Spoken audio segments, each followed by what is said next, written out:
Good evening, I'm Robert Gonsoulin. The Masters came to a close last Sunday night. Former UT golfer Scottie Scheffler won the tournament and put on the green jacket for the second time in his career.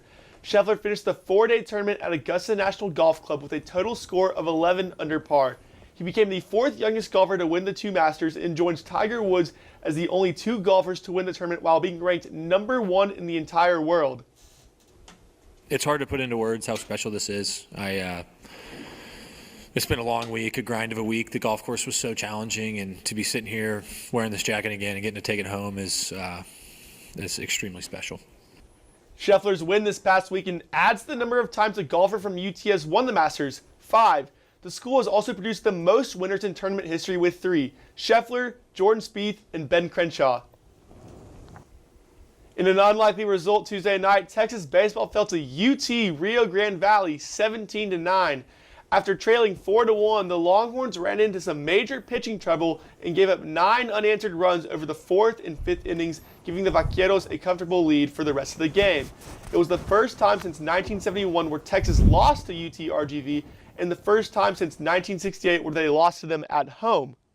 The NFL season has officially kicked off while collegiate sports are now in full swing. Meanwhile, the MLB features a tight race in the league standings as it gets ready for an exciting postseason. And finally, the Longhorns reach second in the AP poll for the first time since 2009. All this and so much more right here because it is September and we are so back on the one and only College Crossfire. I'm here outside of the Moody Center post-game after a 40-point win by Texas over Drexel, 82-42. Shaylee Gonzalez went 8 of 11 from the field, 5 of 6 beyond the three-point line. She had 21 points, tying her season high. Meanwhile, Madison Booker had 14 assists, the most by a Texas player in an NCAA tournament game. An overall dominant performance by the Longhorns as they look to play the winner of the Alabama-Florida State game going on right now. Reporting for TSTV Sports, I'm Robert Gonsoulin.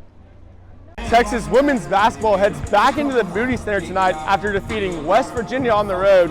They'll be taking on Oklahoma for the first Red River rivalry matchup of the season and looking for their 3rd win in a row. Vic Schaefer and the Longhorns currently sit up 4th in the Big 12, the Sooners at 3. In their first matchup after being ranked #1 in the AP poll last Sunday, Texas football was back in DKR again for a non-conference bout with ULM. Facing some injury problems, the Longhorns were without key players Quinn Ewers and Quintravion Wiesner. But one player who was back on the field, however, was star running back Jaden Blue, and he stole the show. Leading up to Texas's final non-conference game Saturday night, it was still a mystery whether starting running back Jaden Blue would make his return from an ankle injury he suffered against Michigan 2 weeks before. However, on the first drive of the game, it was clear the Houston native was back after he took all the handoffs every time the ball was run. Midway through the first quarter, Texas put together their first scoring drive. Along with the help of a 56-yard pass from Arch Manning to Isaiah Bond, the Longhorns handed the ball off to Blue every play until he scored the game's first points by punching it in from the 1-yard line.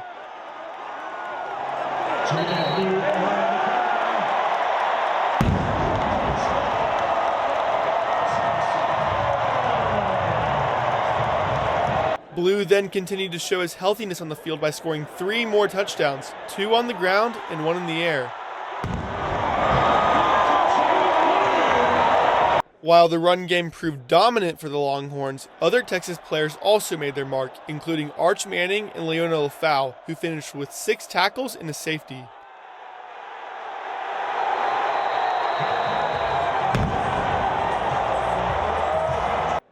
Manning, who made his first career start at the collegiate level, connected with 11 different receivers and threw for over 250 yards. He talked about how having so many options to rely on can be helpful. I think just having so many playmakers around you, it's definitely brings up the comfort level for me. We had a bunch of different receivers catch balls tonight, so just getting them in space and having them make plays is huge. Tonight's score of 51-3 showcases just the 3rd highest amount of points the Longhorns have scored in a game so far this season. But as non-conference play wraps up, a new era begins. Texas will be back in DKR next Saturday to play Mississippi State and begin SEC play, a time of the season where they'll face off against tougher opponents.